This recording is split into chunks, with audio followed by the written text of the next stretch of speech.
한여름 숨이 턱 막히는 무더위 속에서 박순희 할머니는 자신이 누구인지조차 희미하게 기억한 채 광주의 거리 위를 헤매고 있었다. 아침부터 쏟아진 뙤약볕은 지면을 짓누를 듯 뜨거웠다.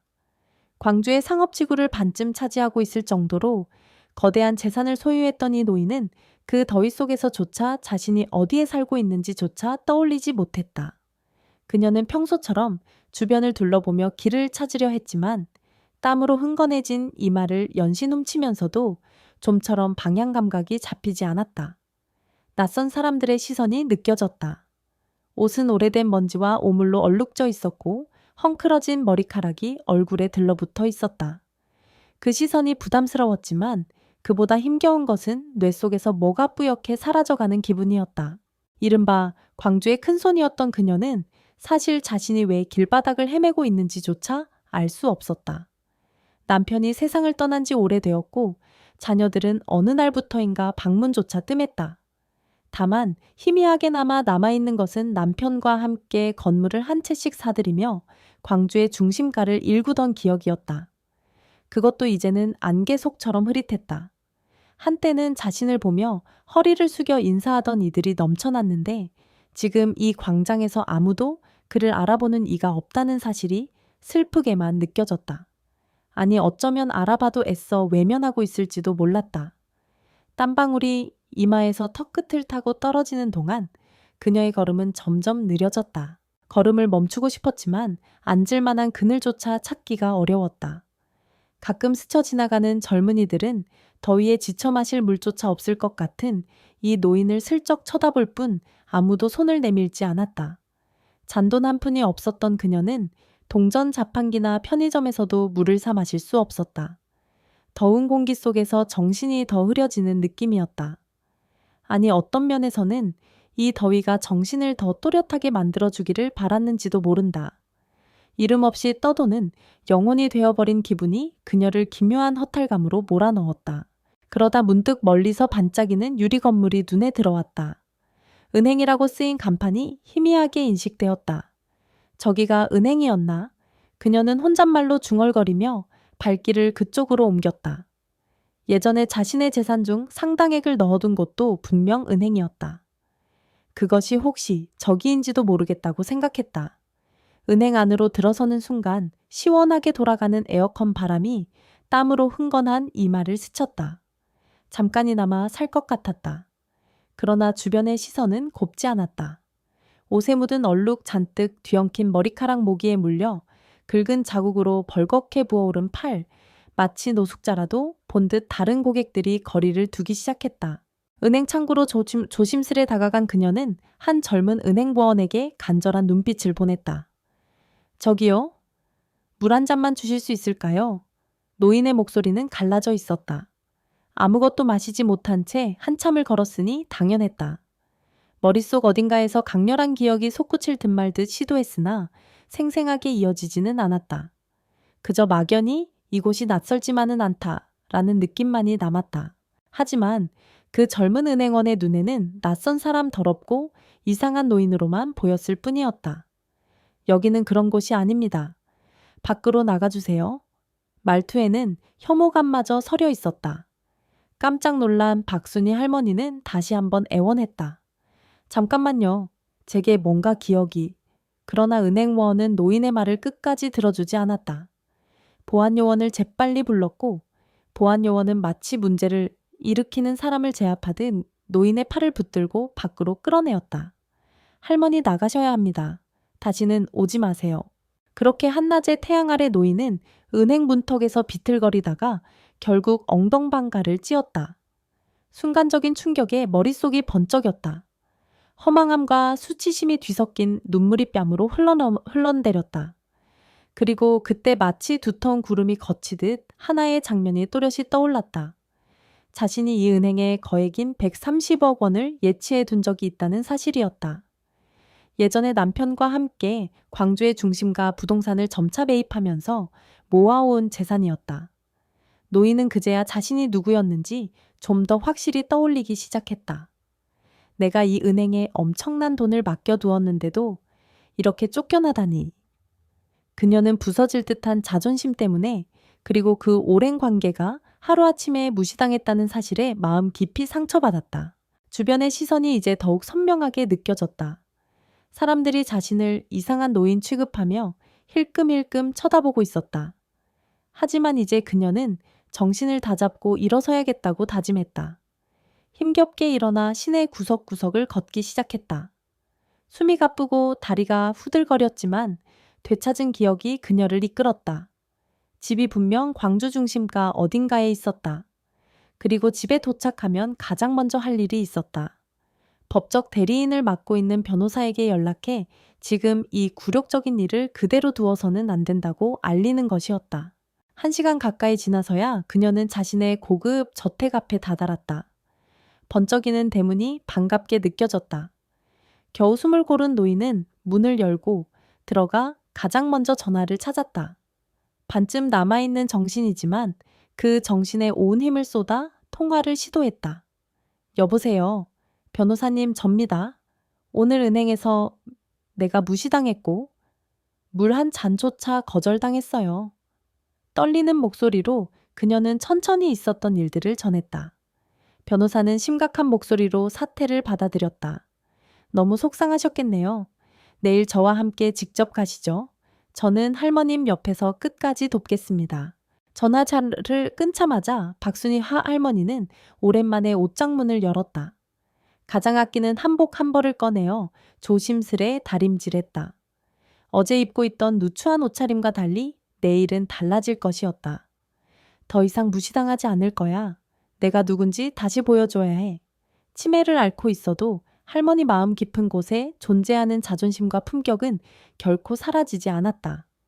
밤늦도록 한복을 매만지며 그는 내일 꼭 하고 싶은 말들을 머릿속에서 여러 번 정리했다.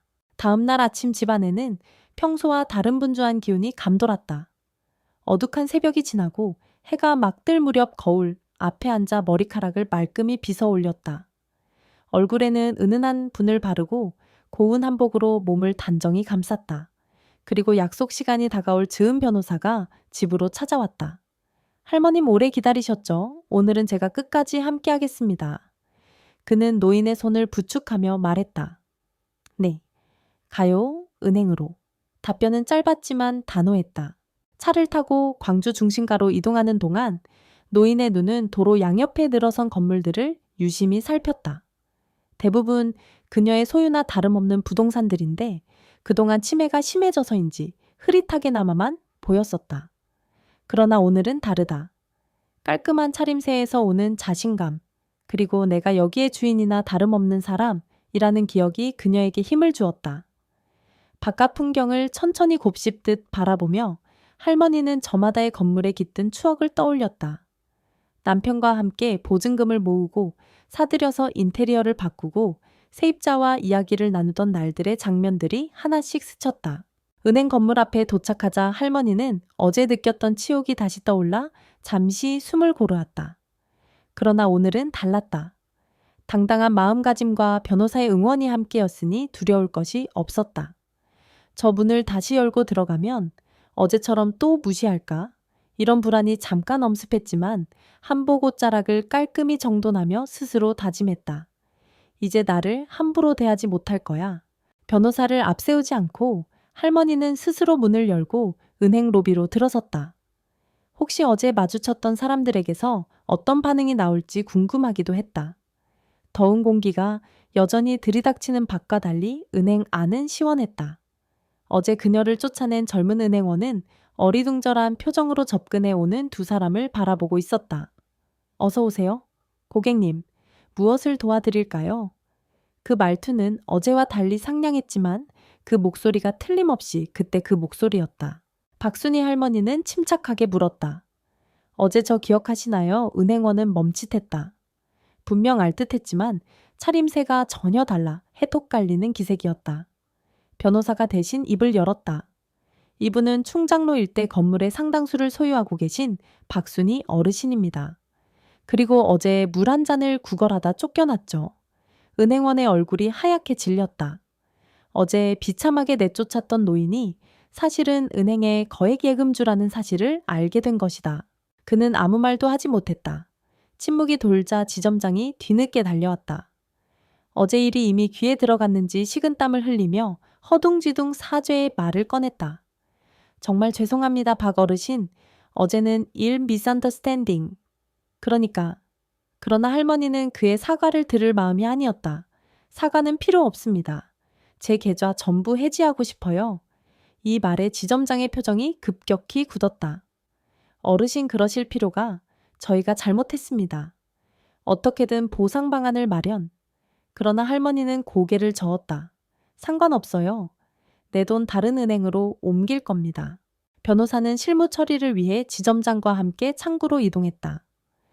큰 금액인 130억 원, 전액 해지에다가 매월 임대료가 들어오는 통장 30개까지 모두 해지하려면 시간이 꽤 걸렸다. 직원들은 경악을 금치 못했다. 창구를 담당하는 사람, 서류를 정리하는 사람, 다들 분주히 움직이며 한숨을 내쉬었다. 지점장은 서류에 도장을 찍으면서 이렇게까지 하시면 이라며 마지막으로 만류하려 했지만 할머니의 의지가 흔들릴 리 없었다. 그녀가 갖고 있는 수십 개의 부동산에서 들어오는 임대료가 한 달이면 수억 원에 달했다. 그 모든 거래가 이 은행에서 사라진다는 뜻이었다. 몇 시간 뒤 모든 서류 작업이 마무리되었다. 고운 한복을 입은 노인은 변호사와 함께 은행 문을 나섰다. 어제 이곳 문턱에서 엉덩방가를 찧었을 때 참을 수 없이 참담했었다. 그러나 오늘은 당당히 걸어 나온다. 그것만으로도 가슴 한켠에 꿇어앉았던 수치심과 분노가 해소되는 듯했다. 이제 어디로 가실 거예요? 할머님 변호사가 부드럽게 물었다. 노인은 잠시 생각에 잠겼다. 아직 정하진 못했어요. 하지만 신중하게 결정할 겁니다. 적어도 사람들이 사람답게 대해주는 곳이면 좋겠어요. 그날 이후로 은행 측은 한바탕 난리가 났다. 지점장은 긴급 회의를 소집했고 어제 그 노인을 쫓아냈던 젊은 직원은 결국 본점 인사과의 심한 질책을 받았다. 단순 실수로 보기엔 너무나도 큰 손해다. 광주의 큰손, 박순희 어르신의 돈이 우리 지점 예금의 40%에 달했는데 단 하루 만에 전액 인출이라니. 하룻밤 사이에 은행 내 분위기가 싸늘하게 가라앉았다. 다른 직원들은 입을 모아 말했다. 그때 조금만 더 친절했더라면 이런 사태는 막을 수 있었잖아. 이미 엎질러진 물이었다. 소문은 광주 전역으로 순식간에 퍼졌다. 충장로에서 제일 큰 손이 은행에서 모욕당하고 전액 인출했다. 이 이야기는 상인들에게도 빠르게 퍼져나갔다. 어르신께서 내뱉은 말 한마디에 은행이 큰 타격을 입었다더라. 사람들은 모두 겉모습만 보고 함부로 판단한 그 젊은 은행원의 경솔함을 질타했다. 충장로 상가의 많은 세입자는 할머니와 깊게 연결되어 있었기에 자연스레 같은 은행에 계좌를 열었었다. 그런데 이번 사건 이후 너도 나도 다른 은행으로 옮기기 시작했다. 우리 건물주를 무시했어. 그럼 우리도 다른 곳으로 갈래. 지점장의 속은 더 시커멓게 타들어갔다.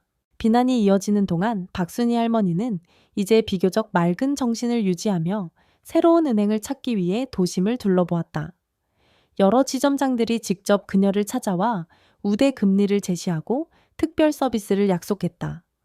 은행 입장에서는 중요한 고객이니 최선을 다하는 게 당연했다. 하지만 할머니는 섣불리 결정하지 않았다. 돈 때문에 하는 친절은 바라지 않아요. 사람을 진심으로 대하는 곳이면 좋겠어요. 그렇게 간단명료하게 말하고 어느 은행에도 곧바로 계좌를 트지 않았다. 시간이 흐르며 과거의 은행은 실적이 눈에 띄게 악화되었다. 지점장과 임직원들은 본점의 질타를 받으며 매일같이 스트레스에 시달렸다. 은행 로비에는 모든 고객님을 귀하게 모시겠습니다. 라는 현수막이 내걸렸으나 이미 떠나간 신뢰를 되찾기란 쉽지 않았다. 매일 아침 출근길이 고통스러웠다.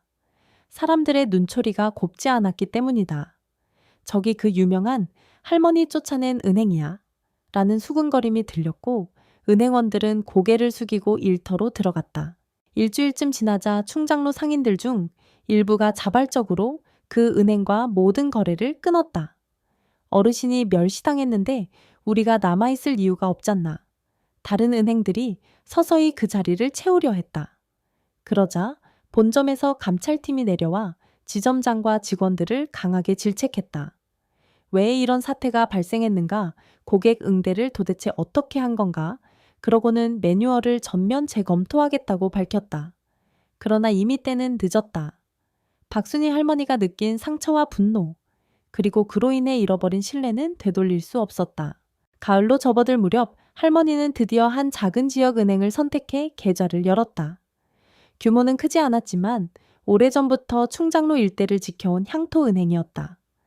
어르신 저희 은행을 찾아주셔서 감사합니다. 언제든 편안하게 들를 수 있게 최선을 다하겠습니다. 지점장은 형식적인 인사말 대신 진심이 담긴 표정으로 노인을 맞이했다. 그 마음이 전해졌는지 할머니는 오래간만에 깊은 미소를 지었다. 큰 기대는 하지 않아도 돼요. 그냥 사람 대 사람으로 대해주시면 됩니다. 그곳 직원들은 비록 적은 인원이었지만 할머니가 오면 활짝 웃으며 인사를 건넸다. 어르신, 오늘 컨디션은 어떠세요? 의자 좀 당겨드릴게요. 무심한 말투가 아니라 정말 상대를 위하는 태도가 느껴졌다. 할머니의 뇌는 치매로 인해 서서히 망각의 길을 걷고 있었지만 적어도 이 새로운 은행에서는 매 순간이 편안하고 따뜻했다. 그녀는 그곳에서 새롭게 계좌를 만들고 임대료가 매달 들어올 통장들을 전부 옮겼다. 풍부한 자산을 관리해주는 그 은행의 태도는 매우 정중했다. 무엇보다 고객으로서가 아니라 한 인간으로서 존중해주는 마음이 느껴졌다. 한편 노인은 자신의 부동산에서 나오는 돈을 더욱 의미 있는 곳에 사용하기로 마음먹었다. 치매 환자들을 위해 무언가 도움을 줄 수 있다면 곰곰이 생각한 끝에 복지시설을 설립할 만큼 큰 금액을 기부하기로 결심했다. 변호사를 통해 모든 법적 절차와 건축 계획을 진행했고 충장로 일대에 있는 자신 소유의 땅 일부를 기증했다. 저처럼 길을 잃고 헤매는 분들이 더는 생기지 않았으면 좋겠어요. 그녀의 선행 소식이 언론에 전해지면서 광주 시민들은 박순희 할머니의 따뜻한 마음씨를 다시 보게 되었다. 그로부터 조금씩 시간이 흐르면서 다른 사람들의 시선도 변했다. 예전에는 그저 치매로 정신이 오락가락하는 부자 할머니 정도로 생각했던 이들도 이제는 할머니에게 먼저 다가와 인사를 건넸다. 어르신, 오늘 날씨가 춥습니다. 길 잃으시면 꼭 여기 상점으로 오세요. 충장로의 상인들은 할머니가 혹시 다시 정신이 혼미해져 거리를 배회할까 걱정돼 서로 보호망을 마련했다. 누군가가 길에서 배회하는 할머니를 발견하면 지체 없이 연락을 주고받으며 그를 안전히 집이나 은행으로 모셔다 주는 시기였다. 한 번은 할머니가 다시 길을 잃고 거리를 헤매게 된 일이 있었다. 갑자기 찾아온 혼돈 속에서 그는 자신이 어디에 있는지 모른 채 오가는 차들을 무심히 바라보고 있었다. 하지만 이번에는 달랐다. 지나가던 의류점 주인이 얼른 나와 할머니를 가게 안으로 모셨다. 어르신 괜찮으세요? 여기서 잠깐 쉬시죠.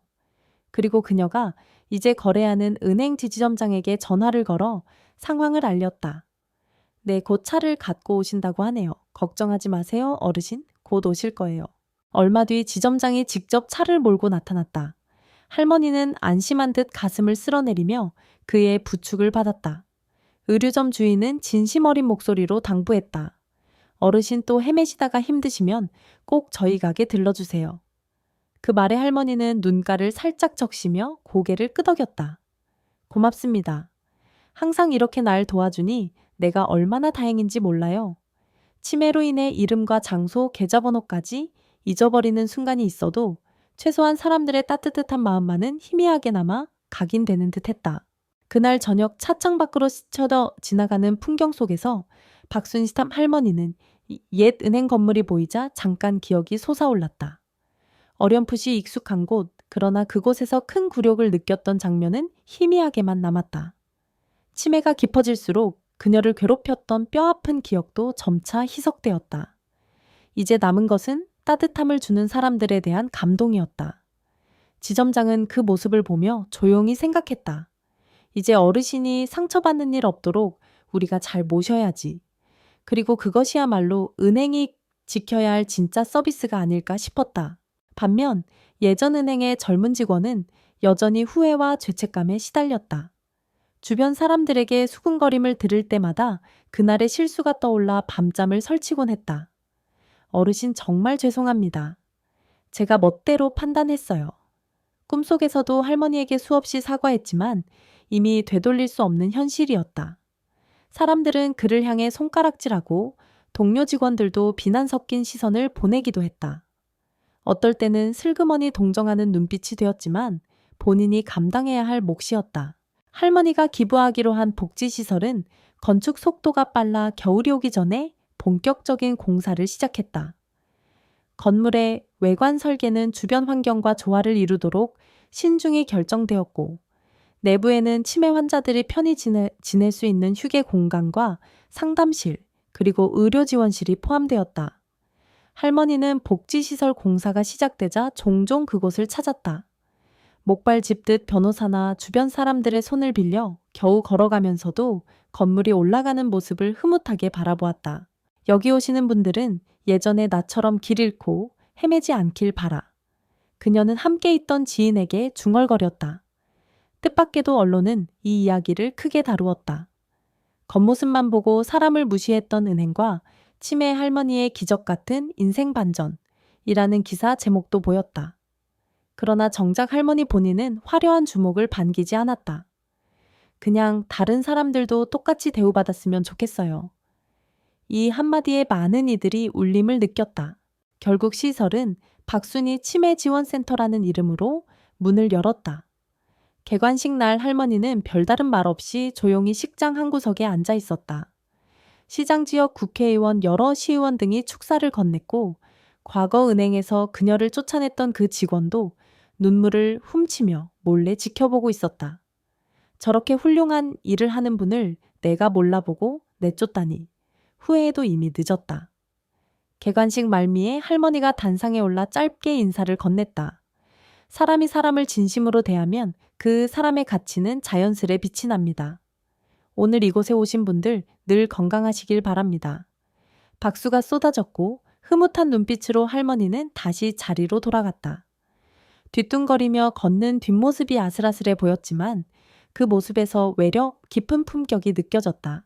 치매가 점차 진행되면서 그녀는 종종 기억을 잃어가곤 했다.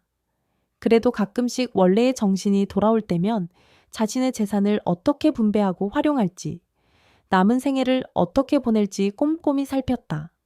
그리고 사람들 앞에서 얼마든지 당당할 수 있는 존재라는 사실을 다시 한번 되새기곤 했다. 예전처럼 수십 채의 건물을 사들이며 성공을 꿈꾸던 청년 시절은 아니었지만 이제 내 역할은 다른 이들을 돌보는 것이지 라는 깨달음이 생겨났다. 충장로 상인들은 할머니의 이야기를 마치 전설처럼 떠올렸다. 그 노인네가 한때 이 주변 건물을 거의 다 사들였대. 그런데 치매가 와서 정신이 오락가락한 거래. 그런데도 결국 사람들에게 큰 교훈을 남겼잖아. 겉모습으로 남을 판단하지 말라는 거지. 처음엔 그저 입으로 떠도는 소문처럼 들리던 이 이야기가 시간과 함께 광주 금융계에 깊은 각인을 남겼다. 많은 은행이 고객 응대 매뉴얼을 새로 세우고 직원 교육에서 박순희 할머니 사례를 필수적으로 다루었다. 겉으로 보기에 초라해 보이더라도 그 사람이 진짜 어떤 존재인지는 함부로 알 수 없다. 진정한 서비스는 진심으로 대할 때에만 빛난다. 기나긴 겨울이 찾아왔을 즈음 또다시 할머니가 광주 거리를 헤매고 있다는 소식이 들렸다. 이번에는 상인 몇 명이 발뻗고 나서서 할머니를 찾아갔고 그녀를 보호하는 모임까지 생겨났다. 마치 할머니가 우리 엄마 같아서 그냥 지나칠 수가 없어요. 어떤 이는 그렇게 말하며 직접 할머니를 차로 집까지 모셔다 주었다. 그녀가 벤치에 앉아 멍하니 앞을 보고 있을 때면 따뜻한 차를 건네는 사람도 있었다. 어르신 얼른 이거 마시고 집에 가셔야 해요. 손 시려우시죠? 그렇게 주변의 도움을 받을 때마다 할머니는 고개를 끄덕이며 입술을 떼기가 어려웠다. 헝클어진 기억 속에서도 도움을 주는 사람들의 온기만큼은 분명하게 느껴졌기 때문이다. 고마워요. 정말 고마워요. 짧은 말이지만 담담한 목소리 속에 진심이 묻어났다. 때때로 기억의 끈이 풀려 자신이 은행에서 받았던 수모가 떠오르기도 하지만 이제는 그것마저 크게 개의치 않는 듯했다. 무심코 상처가 된 자리에는 새로운 온기가 스며들고 있었고 그게 지금의 그녀가 살아가는 이유가 되었다. 봄이 찾아왔을 때 복지시설이 완전히 자리를 잡아 지역 사회의 안정적인 치매 지원 센터로 자리매김했다. 센터에는 상담사와 간호사가 상주해 치매 환자들이 길을 잃지 않도록 돕고 보호자들에게 전문적인 조언을 제공했다. 놀랍게도 박순희 할머니 본인도 가끔 그곳에 들러 환자들과 함께 시간을 보냈다. 자신과 같은 어려움을 겪는 이들을 도우며 우리 모두 잃어버린 기억을 찾아보자고요. 라며 손을 잡아주곤 했다. 어느 날 센터의 한 간병인이 물었다. 할머님도 치매를 앓고 계시면서 다른 분들을 챙기기가 힘드시지 않나요? 그러자 할머니는 웃으며 대답했다. 모든 걸 잊어도 사람의 마음은 잊기 싫어서 그래요. 그 이야기는 다시금 언론에 전해졌고 많은 사람이 눈물을 흘리며 깊은 감동을 받았다. 30억을 맡긴 은행에서 내쫓겼던 박순희 할머니가 지금은 치매 환자를 위해 가장 열심히 기부 활동을 이어간다. 누군가는 이 소식을 듣고 정말 위대한 분이시다라며 칭송했고 또 누군가는 자기 돈을 잃게 한 그 은행을 아직도 원망하실까라고 궁금해했다. 그러나 할머니의 답은 간단했다. 원망해봤자 뭐해요? 내 마음만 아프지. 지금 필요한 건 더 많은 사람이 건강하게 웃을 수 있는 공간이에요. 새로운 은행에서 일하는 직원들도 할머니를 대하는 태도가 한결같았다. 어르신 오늘 센터 가시나요? 제가 차 불러드릴까요? 작은 배려들이 모여 노인에게 편안함을 주었다. 할머니가 바보처럼 느린 걸음으로 건물 문을 나서도 아무도 그녀를 밀쳐내지 않았다. 오히려 딸 하나가 문을 잡아주고 혹시 넘어질까 다정하게 손을 이끌었다. 그게 그녀가 원하는 사람 대 사람의 교류이자 진정한 의미의 서비스였다. 한편 예전에 그 할머니를 내쫓았던 은행은 여전히 경기 침체와 신뢰 하락에 이중고를 겪고 있었다. 지점장이 몇 번을 바뀌며 분위기를 쇄신하려 애썼지만 충장로 상인들의 마음은 이미 떠나 있었다. 새롭게 부임한 지점장은 불만 섞인 목소리로 말했다. 과거에 우리가 큰 실수를 했다고 들었습니다. 하지만 이제라도 바꿔야죠. 어떻게 하면 재기를 할 수 있을까요? 그러나 뾰족한 수가 보이지 않았다. 결국 사람들을 진심으로 대하는 것밖에 없어요. 어떤 직원이 무겁게 대답했다. 그것이 바로 예전 은행이 간과했던 부분이었다. 얼마 뒤 그 은행 본점에서 대대적인 혁신안을 마련했다. 이제부터 치매 환자 등 사회적 약자를 위한 별도의 서비스를 개발하겠다. 응대 태도를 전면적으로 개선하겠다. 그러나 지역 사회는 예전처럼 환영하지 않았다. 한번 잃어버린 신뢰를 회복하는 것은 매우 어려운 일이었다. 사람들은 말했다. 진작에 했어야지. 이제 와서야 움직이나 그것이 그들이 치러야 할 대가였다. 그러던 어느 날 박순희 할머니가 충장로 한복판을 혼자 걷고 있다는 소식을 접한 옛 은행 직원들은 조심스레 밖으로 나와 그의 모습을 지켜보았다. 그때의 잘못을 떠올리며 죄책감에 젖은 그들은 혹시 할머니가 자신들을 흘끗이라도 바라볼까 긴장된 마음으로 숨죽였다. 그러나 할머니의 시선은 그들을 스치는 듯 하다가 곧 다른 곳으로 향했다. 이미 그녀의 기억 속에서 그들이 준 모욕은 희미해져 가고 있었다.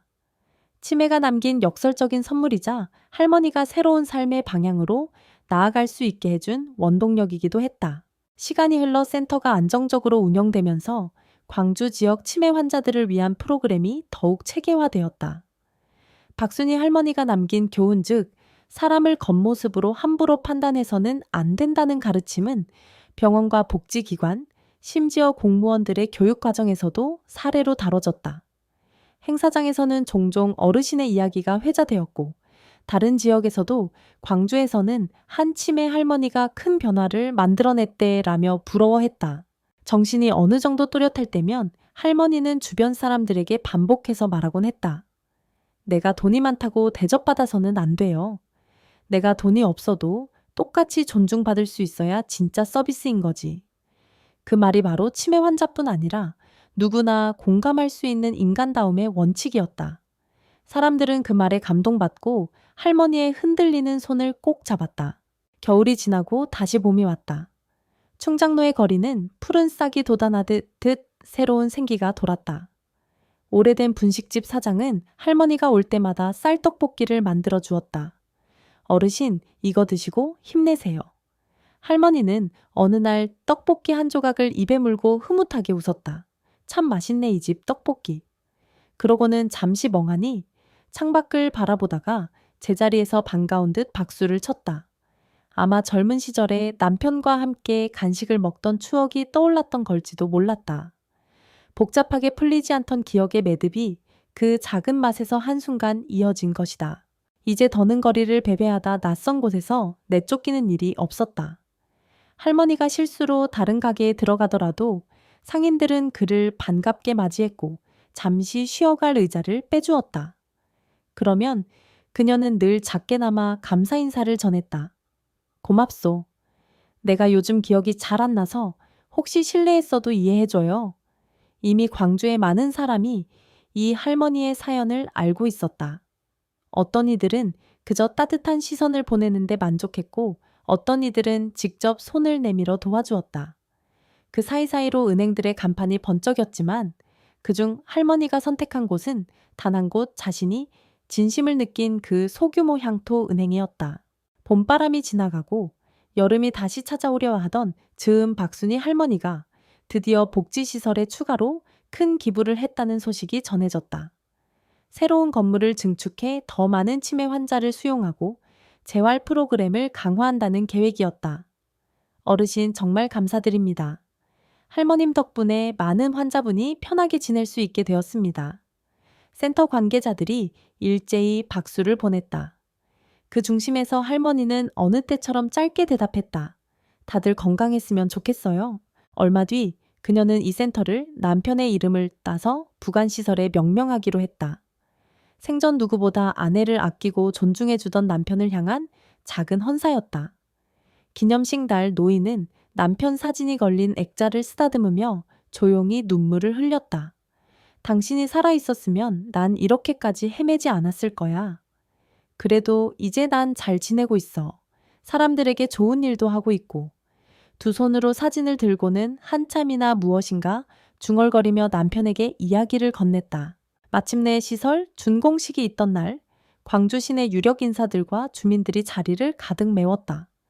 이곳이 단순한 건축물이 아니라 치매 환자들에게 꼭 필요한 공간임을 다들 알고 있었기 때문이다. 사회자의 소개로 무대에 오른 박순이 팔머친 할머니는 전과 달리 더 힘겹게 걸었지만 마이크 앞에서는 단호했다. 치매가 있어도 우리에겐 서로 돌볼 마음이 있습니다. 아무리 기억이 흐려져도 결코 잊지 말아야 할 게 있죠. 사람이 사람에게 베푸는 작은 친절이 때로는 목숨줄 같은 역할을 한다는 사실이에요. 그 말에 모두가 숙연해졌다. 그리고 노인은 머뭇거리다 마지막으로 짧게 덧붙였다. 겉모습을 보고 사람을 판단하지 마세요. 언제 어느 순간 그 사람의 진면목이 드러날지 모릅니다. 저처럼 돈이 많은지 혹은 하나도 없는지 겉으로는 알 수 없잖아요. 그래서 우린 누구에게든 배려해야 해요. 그 뒤로 우레와 같은 박수가 터져나왔다. 사람들은 서로 눈빛을 주고받으며 이 할머니가 정말 엄청난 변화를 만들어냈다고 놀라워했다. 그렇게 치매를 앓으면서도 자존심과 품격을 잃지 않은 박순희와 할머니의 이야기는 광주를 넘어 다른 지역에도 전해졌다. 은행과 금융권에서는 고객 응대 매뉴얼에 반드시 이 사례를 포함했으며 신입 직원 교육에 겉모습에 현혹되지 말고 진심을 다하라 라는 항목을 추가했다. 지금도 충장로 거리 어딘가에서는 할머니가 천천히 걸어 다니며 상인들에게 인사를 건네곤 한다. 혹시 기억을 잃고 길을 잃는다고 해도 이미 충장로 곳곳에는 박순희의 할머니를 돌봐주세요. 라는 메시지가 공유되고 있다. 치매가 깊어질 때도 종종 노인은 예전 은행 앞에서 엉덩방아 찧었던 일을 희미하게 떠올리곤 한다. 그때마다 마음 한구석에 복받치는 감정이 올라오지만 동시에 다신 그런 일을 겪지 않아도 돼 라는 위안도 얻는다. 왜냐하면 이제는 주변 사람들이 전과 달라졌기 때문이다.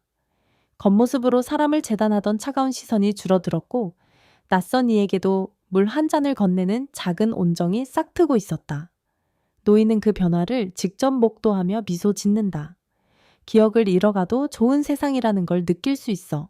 그렇기에 이제 광주의 거리에는 비록 세세한 사실을 잊어도 인간에 대한 믿음은 잊지 않는 사람들로 가득하다. 그것이 바로 그녀가 남긴 가장 큰 유산이었다. 훗날 누군가 이 이야기를 전설처럼 떠올릴 때 사람들은 이렇게 말할 것이다. 돈이 많았다는 건 중요한 게 아니었어. 정말 중요한 건 그녀가 보여준 품격이었고 모든 사람을 존중해야 한다는 메시지였지. 치매로 흐려지는 기억 사이에서도 빛났던 박순희 할머니의 자존심과 인간다움. 그것이 불완전한 세상에 작은 기적을 선물한 셈이었다. 그리고 그 기적은 앞으로도 계속될 것이다. 봄날의 햇살이 비추는 충장로길 위를 걸어가는 박순희 할머니의 발걸음은 느리고 불안정하지만 그녀를 향해 내밀어지는 손길이 점차 많아지고 있으니 말이다. 작은 호의와 배려가 모여 또 한 사람의 삶을 바꿔놓을 수 있다는 사실을 은행 직원들이 상인들이 그리고 우리 모두가 배웠다. 그것이 세상이 비록 빨리 변하고 각박해져도 잊지 말아야 할 소중한 교훈이다.